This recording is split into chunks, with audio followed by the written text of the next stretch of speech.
Madam దివంగత మాజీ ముఖ్యమంత్రి ఎవరైతే ఉన్నారో రాజశేఖర్ రెడ్డి వాళ్ళ భార్య విజయలక్ష్మికి సంబంధించి ఆస్తుల వ్యవహారంలో కొన్ని కాంట్రవర్సీలు నడుస్తున్నాయి. అంటే తన కూతురు ఎవరైతే షర్మిల గారు ఉన్నారో వాళ్ళదే అని చెప్పేసి అంటున్నారు. మనం ఏం మాట్లాడుకోవచ్చు అసలు ఆ టాపిక్ గురించి? అసలు నన్ను అడిగితే హ్మ్. ఆ డబ్బంతా ప్రజలది. మరి ఆవిడ కాదంటున్నారు. ఆహా! కొడుకే తీసుకుంటున్నాడు మొత్తం అనేది ఆవిడ అభ్యంతరం. ఓకే. ఆ! నా అభ్యంతరం ఏంటంటే ఈ కొడుకుది గాదు, కూతురిది గాదు. హ్మ్. అది అసలు జాతీయం చేయాల్సిన ఆస్తులవి. ఎందుకంటే వాళ్ళకొచ్చిన ఆస్తులన్నీ కూడా 2005 తరువాత 2004లో రాజశేఖర రెడ్డి గారు సీఎం అయిన తర్వాత హ్మ్. క్విడ్ ప్రోకో ద్వారా సంపాదించిన ఆస్తులు అవన్నీ. హ్మ్. ఈ దేశ సహజ వనరుల్ని కొల్లగొట్టి ఈ సహజ వనరుల నుంచి కొండలు పిండి చేసి సంపాదించి ఖనిజ సంపదని వేరే దేశాలకి తరలిస్తే వచ్చిన డబ్బు అవి. హ్మ్. ఆ డబ్బు ఈ దేశాంది. హ్మ్. ఈ దేశాందంటే ఈ సమాజాంది. ఈ సమాజాందంటే ఈ ప్రజలది. అంతేగాని మీకేదో ఒక అవకాశం దొరికింది కదా అని మీరు క్విడ్ ప్రోకోలో డబ్బు సంపాదించారు. ఒక వ్యక్తి ఒక 5 సంవత్సరాల కాలంలో హ్మ్. ఇన్ని కంపెనీలు పెట్టటము, ఇంత డబ్బును సంపాదించగలగటము అసలు ఎలా సాధ్యం? మీకు తెలిసింది దాంట్లో కనీసం 100లో ఒకటో వంతైనా సరే ఈ ఈ ఈ దేశంలో ఇంకెవరికి నేర్పించలేకపోయారేంటి? హ్మ్. ఎలా సంపాదించారు ఈ ఆస్తులన్నీ? మళ్ళీ ఈ ఆస్తుల గురించి కొట్టుకొని చేస్తున్నారు మీరు. ఆమె చెప్తుంది నలుగురు మనవళ్ళకి మనవడు మనవరాళ్ళకి ఈ ఆస్తి అని వైఎస్ చెప్పారు. వైఎస్ ఉన్నగా అందరికీ తెలుసు ఈ సంగతి హ్మ్. అని చెప్పారు. మరి చెప్పినప్పుడు ఈవిడ మాట్లాడే దాంట్లో కూడా కొంచెం అసంబద్ధంగా ఉంది. హ్మ్. ఏంటంటే మరి జగన్మోహన్ రెడ్డి ఒక్కడే ఎందుకు జైలుకి వెళ్ళాడు? హ్మ్. మీరెందుకు వెళ్ళలేదు? ఆలోచించాలి కదా. అంటే కష్టం వస్తే పెయిన్ వస్తే వేరే వాళ్ళు తీసుకుంటారు.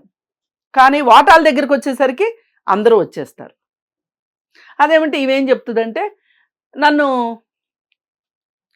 ఆయన జైలుకి వెళ్ళినప్పుడు నేను బయట ఉండి పార్టీ కోసం పనిచేశాను కదా అని షర్మిల అనొచ్చు, హ్మ్.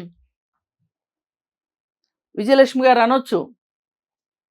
కానీ ఈ ఈ వ్యక్తిగతమైన ఆస్తుల పంచాయతీని ఊరి మీద పడేయడం అనేది కరెక్ట్ అయిన విషయం కాదు.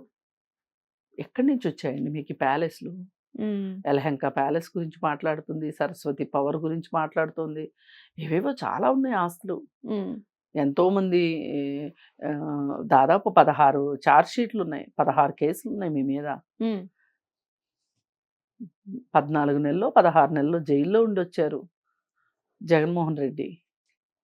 ఎందుకు అంత అభియోగం మోపబడింది? ఈ దేశంలో ఎంతోమంది వ్యాపారవేత్తలు ఉన్నారు, ఎంతోమంది రాజకీయ నాయకులు ఉన్నారు. ఏ పిల్లలకి జరగంది మీకే ఎలా జరిగింది? హ్మ్. ఒక తల్లిగా ఆ ఇంట్లో ఉన్న ఒక మహిళగా మీకు తెలియదు ఆ సంగతి ఎలా వచ్చుంటాయి అని? హ్మ్. ఇప్పుడు ఊరు మొత్తం వాన కురుస్తుందండి. కురిస్తే వాన ఊరు మొత్తం కురిస్తే లేదంటే ఒక ప్రాంతంలో కురుస్తుంది. హ్మ్. ఒకే ఇంటి మీద వర్షం కురవదు కదా. అవును. మీ ఒక్కళ్ళకి అన్ని డబ్బులు ఎలా వచ్చాయి? హ్మ్. మళ్ళీ ఈ డబ్బుల గురించి పంచాయతీ. ఇంక దేశంలో సమస్యలే లేనట్టు, మీ ఇంటి సమస్య అయినట్టు. హ్మ్. అందుకని నా ఉద్దేశం ప్రకారం ఆహ్, హ్మ్, ఏదో పిల్లి పంచాయతీ కోతి తీర్చిందన్నట్లు ఈ ఆస్తి మొత్తాన్ని జాతీయం చేసేసి దేశం పరం చేసేసారనుకోండి, హ్మ్. సమాజ పరం చేసేసారనుకోండి, గొడవే ఉండదు. మీ వైఎస్ రాజశేఖర రెడ్డి గారికి పిత్రార్జితంగా వాళ్ళ ఫాదర్ నుంచి వచ్చిన ఆస్తులు ఏమైనా ఉంటే వాటిని పంచుకోండి మీరు కూర్చుని. అంతేగాని ఈ 2004 తర్వాత సంపాదించిన ఆస్తులు ఏవి కూడా మీ ఆస్తులు కాదు. కానీ ఆవిడ ట్విట్టర్‌లో గావచ్చు, లేకపోతే ఆల్ మీడియా త్రూ గూడా అది కుటుంబ ఆస్తులే అని చెప్పేసి అంటున్నారు. అవునండి, కుటుంబ ఆస్తే నేను కాదనట్లా. హ్మ్. మీ కుటుంబమే సంపాదించింది. హ్మ్. కానీ మీ కుటుంబం ఎలా సంపాదించగలిగింది? వైఎస్ రాజశేఖర రెడ్డి గారి పదవిని అడ్డం పెట్టుకుని సంపాదించారు మీరు. హ్మ్. లేకపోతే మీరు ఎట్లా సంపాదించగలిగేవాళ్ళు? 2004 ముందు ఎందుకు సంపాదించలేదు వైఎస్ రాజశేఖర రెడ్డి గారు? హ్మ్. వైఎస్ రాజశేఖర రెడ్డి గారు చనిపోయిన తర్వాత 2009 తర్వాత ఎందుకు సంపాదించలేకపోయాడు మీ అబ్బాయి? ఇది అంతా అక్రమార్గాల్లో అడ్డదారుల్లో సంపాదించిన ఆస్తి, మీ పదవిని అడ్డం పెట్టుకుని. అందుకని ఆ ఆస్తిని అనుభవించే హక్కు మీకు లేదు. మీకు ఎక్కడికంటే అక్కడికి ప్యాలెస్లు. ఈ భారతదేశంలో 5-6 మెట్రోపాలిటన్ సిటీస్లో ఇళ్ళున్న వాళ్ళు ఎవరూ లేరు, జగన్మోహన్ రెడ్డి ఒక్కడు తప్పితే. ఒక సినిమా యాక్టర్కి కానీ, ఒక రాజకీయ నాయకుడికి కానీ, ఒక వ్యాపారవేత్తకు కానీ ఎవరికీ లేవు. ఒకప్పుడు ఎవరికి ఉండేవి అంటే రాజ్య సంస్థానాలు ఉండేవి చూడండి, వాళ్ళకు ఉండేవి. ఏ ఊరు వెళ్తే ఆ ఊరిలో వాళ్ళకు ఒక ప్యాలెస్. కానీ ఈ కాలంలో మటుకు ఎవరికీ లేవు.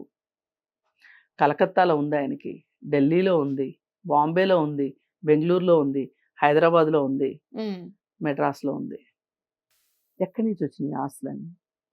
అందుకే నేను అంటున్నాను, ఇవన్నీ ఇలా వచ్చిన ఆస్తుల్ని అసలు వీళ్ళు జప్తు కూడా చేసింది, ఈడీ జప్తు చేసింది.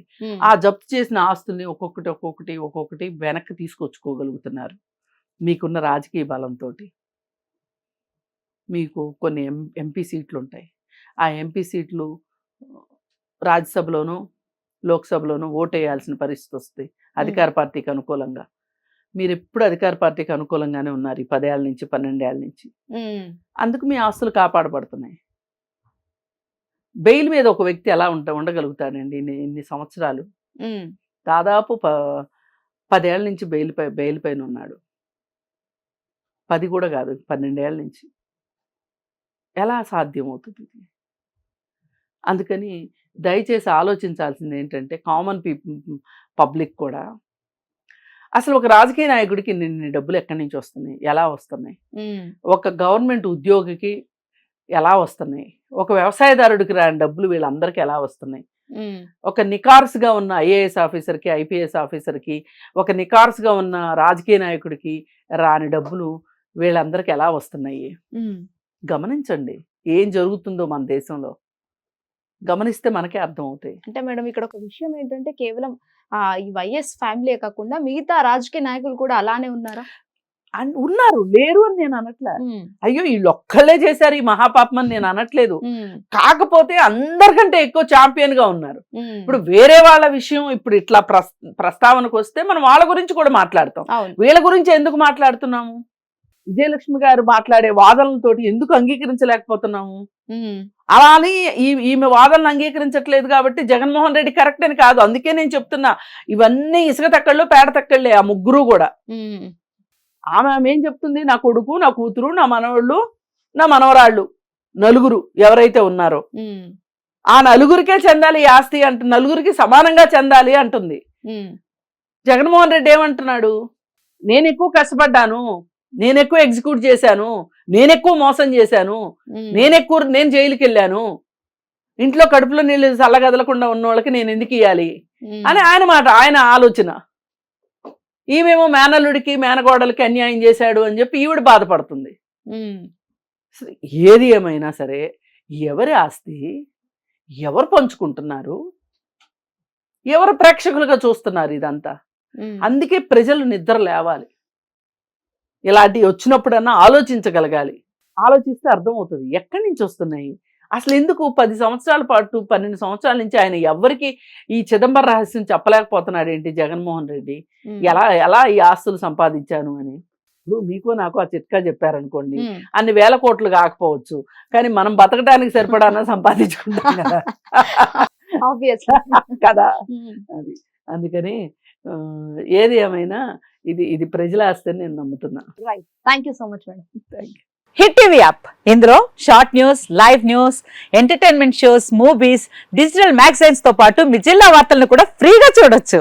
ఇంకెందుకు ఆలస్యం, వెంటనే హిట్ టీవీ యాప్ ని డౌన్లోడ్ చేసుకుని ఫ్రీగా ఎంటర్టైన్మెంట్ పొందండి. Hit TV app. Hit TV app. Please download hit TV app. Hit TV app ని ఫ్రీగా డౌన్లోడ్ చేసుకుని ఎంజాయ్ చేయండి. మీకు నచ్చిన ఎంటర్టైన్మెంట్ కోసం హిట్ టీవీ యాప్ ని ఫ్రీగా డౌన్లోడ్ చేసుకుని ఎంజాయ్ చేయండి. హిట్ టీవీ యాప్ ని డౌన్లోడ్ చేసుకుని ఆస్వాదించండి, ఆశీర్వదించండి. ఇంతమంది సెలబ్రిటీలు హిట్ టీవీ యాప్ ని డౌన్లోడ్ చేసుకోండి అని చెప్తున్నారంటే ఎంత మంచి యాప్ ఆలోచించండి. అమెరికా అమెరికాలో చదవాలనుకునే వాళ్ళకి విశ్వసనీయమైన పేరు మన శౌర్య కన్సల్టెన్సీ. UK లో 1 year masters, UK లో 1 year masters, 2 years work permit up to 5 years visa. Contact Saurya Consultancy. Contact 89851 89851.